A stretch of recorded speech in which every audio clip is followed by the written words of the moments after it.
Metal Sonic is a really cool character. If you've only played the games, you know him as Sonic's rival, doppelganger, and powerful adversary. But upon reading the comics, you find out there is a lot more to him than just Eggman's servant. Metal Sonic, in most iterations, wants to be superior to Sonic and fulfill the Doctor's master plan, to be better than Sonic in every way. It's in his nature. So what happens when he achieves that? What happens after the goal is completed, but in a way you wouldn't expect? This is a question answered in a comic called Deadcode by Miyago. I apologize if I'm saying that wrong. But it is a well thought out story I was fascinated by and wanted to cover in this video and explain everything we have up to this point, and briefly talk about some of the alternate outcomes that can happen. Links on where to find the creator are placed down below, so please consider supporting them. I will give a warning that this story does get quite gory and gruesome, so if you don't like that kind of stuff, this definitely isn't a story for you, but you probably already got that idea because of the thumbnail. So without further ado, let's jump into the terrifying alternate universe that is Deadcode. The story begins on a panel of both Tails and Amy shocked in horror as Metal Sonic stands before them, cloaked in the fur and skin of their friend. And in an even more shocking event, Metal Sonic analyzes Tails and identifies him as his dear friend. He embraces the stunned Tails in a hug, only to be met with the wrath of Amy's hammer, yelling at the skin stealer to step back. Both of them are horrified and in shock that this is what stands before them. A panel of Sonic and Metal flashes. Their days of headbutting each other are shown, as the dent in his robotic skull is still there from when they fought. Tails and Amy are in disbelief about Sonic being gone. Amy accuses Eggman of being the one behind this. Tails, however, comes to the conclusion that this wasn't Eggman's doing. In fact, he wasn't under Eggman's control at all. He also mentions that there's something off about his code, almost like he is Sonic, but dismisses it to ask Amy if she told the others yet. She hasn't worked up the courage, but in this comic page, we see the reactions. The next page is actually a beautiful animation, of which I'll play out for you now.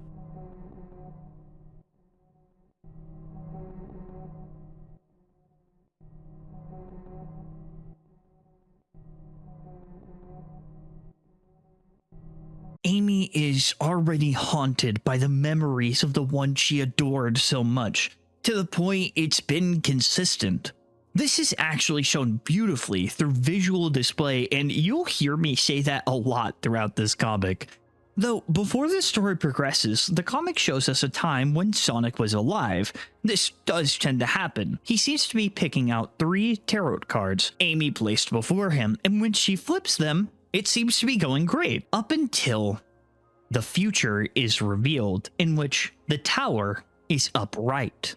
A sudden change in direction, or a terrible event. This one just so happened to be the worst case scenario. In the present, Amy is seen talking to Shadow. Shadow reluctantly asked Amy who is the one that killed Sonic, and she's only able to say it was Metal. Something went wrong with his code. But before she could speak more, she breaks down into tears. Knuckles chimes in and says he'll look for Eggman. If he hears about how Sonic is gone, he's definitely going to take the opportunity to attack them. Shadow chimes in and says he will be joining them, and upon mention of this, we see Rouge watching over Tails. Tails has been studying Metal Sonic's code, and somehow all of Sonic's memories live inside Metal Sonic. This is clearly destroying Tails, as it's hard for him to wrap his mind around how something like this could happen. Rouge mentioned going to Shadow since he might know what it's like to self-isolate, and he's also the only person who lost his best friend. Now, there's something about this page in particular I want to point out. It says, "one phrase away from an idea." And wouldn't you know it, in the next page, the light bulb flickers on. Shadow shares a heart-to-heart with Tails, explaining how he knows loss, but Shadow says something. That one phrase Tails needed to hear, that as long as their memory lives, they'll never be gone. That was it. Tails seemed to cheer up after that. Tails comes upon an abandoned egg base, one that looks oddly recent, and as he's walking, he steps in a pool of blood. This horrifying reveal turns out to be Robotnik. He's absolutely petrified at first, but grabs the weapon the doctor used to protect himself as he continues to find materials. Tails has already been sent down the devastating path of delusion. Metal Sonic has a lack of directive and a damaged code. With this information, Tails concludes he was meant to revert back to his core programming, to be his brother, to be him. To the young fox, this was Sonic now, and he hasn't lost his brother. Meanwhile, Rouge, Shadow, and Knuckles are still looking for Eggman. They call Amy to inform her and found out that he was last found near an abandoned egg base. They call Amy to inform her on what has happened. Eggman tried to defend himself, but the weapon itself is missing, and they know who it is. Before continuing with the comic, they held a Q&A for the characters and how they would respond to things. And one question was asked for Tails. He's asked to explain what went wrong with Metal's code and if it was anyone's fault, of which Tails responds with, "What didn't go wrong? I mean, from what I've seen, the initial damage Metal took deactivated Eggman's rebellious kill switches. From then on, it's just lines and lines of unauthorized code. I've decrypted long unused files from his earlier software, back when he was just a robot Sonic. I tried to find out more, but it kept getting locked out of the system. The code just runs freely, I suppose, like he used to." Amy stares at a picture of her in Sonic, and I gotta say, Sonic holding up 2 fingers and Amy doing a heart is the most Sonic and Amy moment I've ever seen, and I love it. She hears a voice similar to Sonic nearby, and as she goes to investigate, she's booped on the nose by Metal Sonic, just as he used to do. Being in the kitchen, she grabs a knife and points it at the throat of Metal Sonic, as she instructs Miles to get behind her. As a question leaves her lips, Miles pleads with Amy and tells her he woke the Faker. Amy is rightfully shocked by this. Through Metal's perspective, he is Sonic, so here he stands, his friend threatening him. Amy wonders why he sounds like Sonic too, and Tails explains it's always been like this. Tails just gave him the ability to speak. He's operating off of Sonic's thoughts and acting off of the free will he didn't have before. Sonic asks what's wrong. Amy wants nothing to do with him, telling him to be quiet. We cut to the others who are out investigating when Shadow gets a text saying that they need to leave. Rouge asks what she said, and it was only one word: help. Metal, in Sonic's voice, asks for Shadow's help with Amy, but he's slammed against the wall. Memories are seen in shattered glass, almost as if the mention of Sonic dying triggered something within him. The Faker tries to make light of the situation, as he wonders why everyone is so hostile. Before he knows it, Tails is pointing a weapon at Shadow, pleading for them to listen. After a tense situation, Miles says he will catch up, like he always does, to Metal. Tails distracts them while Metal Sonic escapes. Rouge checks to make sure Shadow is okay. Shadow says it was fake chaos he was attacked with, which isn't super potent. The group then comes to the conclusion to go hunt for the fox. Even if he lost his mind, he can't be left alone with Metal. Gaps in between chapters show the events leading up to the battle, and it's here we get a glimpse into Metal's character. After beating Sonic, he doesn't know what to do, but standing before him is a character that will be important. This is his delusion manifested. We also get a look into when Metal Sonic confronts Eggman. Once again, the art here is truly amazing. Continuing the search, it's been a grueling 28 days. Snow, rain, darkness, they continue to search until they find him. Tails is out with his friend Sonic, protecting him. We get a glimpse into Miles' delusion breaking, if only for a moment, when Metal slips up and says Miles. Tails is quick to correct him and ask what's wrong with his voice. Now, Tails is incredibly smart, and though he's young, He knows logically this isn't the way it should be. Miles is trying to shape Metal Sonic into his friend so he can keep his memory forever. But this is exactly what Eggman does in another way. Eggman wanted a perfect clone of Sonic so he could destroy the original. Metal was programmed for that purpose. Now he's made to be Sonic for Tails. It's a very interesting dynamic as it asks the question of, will he ever truly be free, or will he be continuously shaped into other people's ideals? Tails asks why every badnik they've come across has been deactivated, of which Sonic reassures Tails, saying they aren't under Eggman's control anymore. Amy is incredibly exhausted, but vaguely hears the words Tails, and life is put back into her once more. They found Tails' favorite snack, lifesavers, which, I gotta say, bad taste, Mr. Science Man. These things are not good at all. This does mean that Tails may be nearby, but it's getting dark and they might have time to escape again. As they're discussing, Metal Sonic stands behind Amy in a distance. The next page reveals Tails is nearby hiding, and Amy catches onto this. Before the fox could run away, Amy grabs his arm, but is quick to reassure him. Rouge jump scares Knuckles, but tells him that there's a loud signal nearby. Amy and Tails hug it out, while the others rush towards their location. Amy reassures the fox and decides to hear him out. After all this researching, perhaps he just wants to be heard. Tails explains he thought about this extensively. Why didn't Metal attack them? And upon looking for these answers, he found them. This isn't like Metal anymore. His code runs completely on its own. He has Sonic's memories. He thinks like him. So what if it is him? Tails knew there would be a risk if he was wrong, but the proof is he's just like him. Metal never hurt Miles.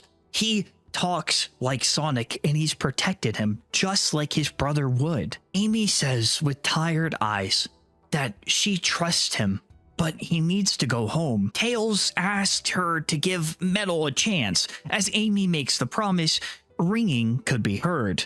Amy hangs up the phone that was ringing in a sign of good faith, and Tails apologizes for his behavior. Everything has happened so fast. He's sad he's made people hurt. And finally, he says he wants to go home. But because we can't have nice things, the group shows up. Tails pleads to Amy to not let them hurt Metal, but Knuckles is really glad to see Tails and lifts him up, and I thought this was wholesome. Shadow takes a more serious question, immediately asking about the whereabouts of Metal. And behind him is the one he asked about, greeting him with Sonic's voice. Metal attempts to talk, but Shadow clocks him in his non-existent mouth. In the next slide, Tails is yelling for them to stop, but in frame, you could see her.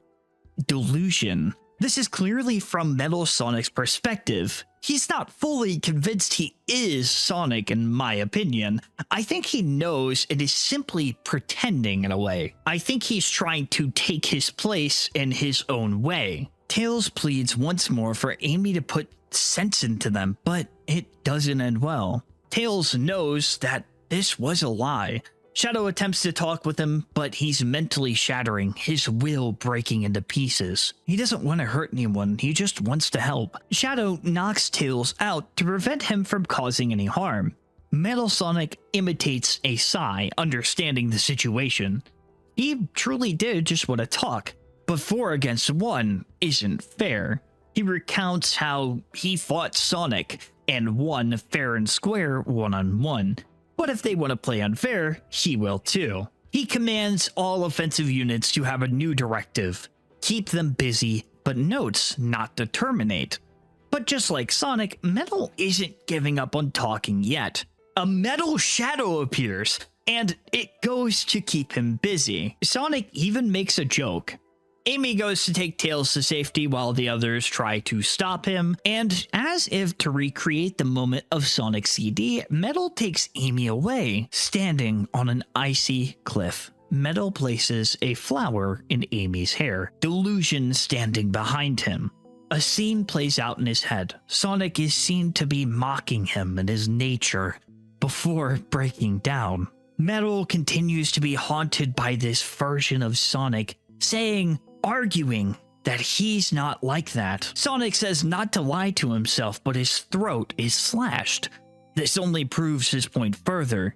You can't control what you are, just metal without the Sonic. Amy wakes up dazed and confused, finding a flower in her hair. Metal asked if Amy remembers this place, what he was told here. It shows Amy and Metal standing over a beautiful cliff, Amy saying how she doesn't think he's a bad person. Those words, they motivated him. It gave him hope for a better life, and now he was free. Amy snaps and won't be deceived. She was made a fool out of, and it sickens her. He's using his voice. She wants him to stop trying to be him and to stop trying to trick her. She emphasizes he is not Sonic and he will never be Sonic. And to her surprise, he knows. He has known that for a while. Amy breaks down into tears, not having much to say before attacking Metal. Before continuing, I want to focus a little bit on Knuckles, as he's seen showing regret for not being present enough with Sonic. They were good friends, and he regrets not spending the time with them. He even has a character sheet. His sanity is actually quite low, and it's clear he just doesn't want to lose any more of his friends.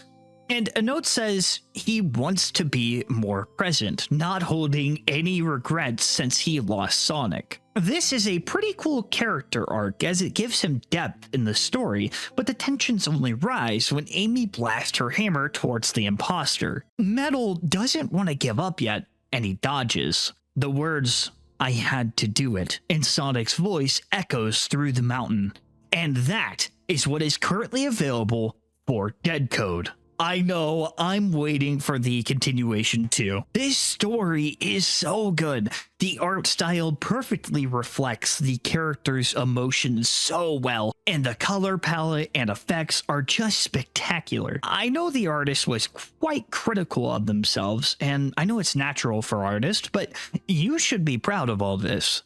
The story is well thought out, characters have depth to them, and they wear clothes, which, isn't too common. That's awesome. Designs are unique, giving Metal a cape to signify his want to be a hero or mimicking of a hero is really cool. Metal Sonic isn't just a servant to Eggman here. It shows his want for freedom, his want for the free will that Sonic has. It answers the question of, what if he could speak and achieve his objective? Now, what we witnessed is the canon mainline events, but there is a neutral and bad ending. I don't know much about the neutral ending, but the bad ending I looked into, and I have to say, I didn't think it could get worse. The time is maybe 7 years in the future. It kind of alludes to that. I'm pretty sure there is a 7-year time gap, all right? And everyone has more or less accepted Metal as the new Sonic. Tails has defended the gun he got from Robotnik, or stole from Robotnik. He gives it the colors of Sonic 2, the banner that we see. He also wears Sonic's scarf, almost as if he's trying to keep the memory alive. He seems more detached. He's lost his mind almost completely after convincing himself that this is how it should be. Amy in the future has been trying to make it right with Metal Sonic, regretting what she said every day.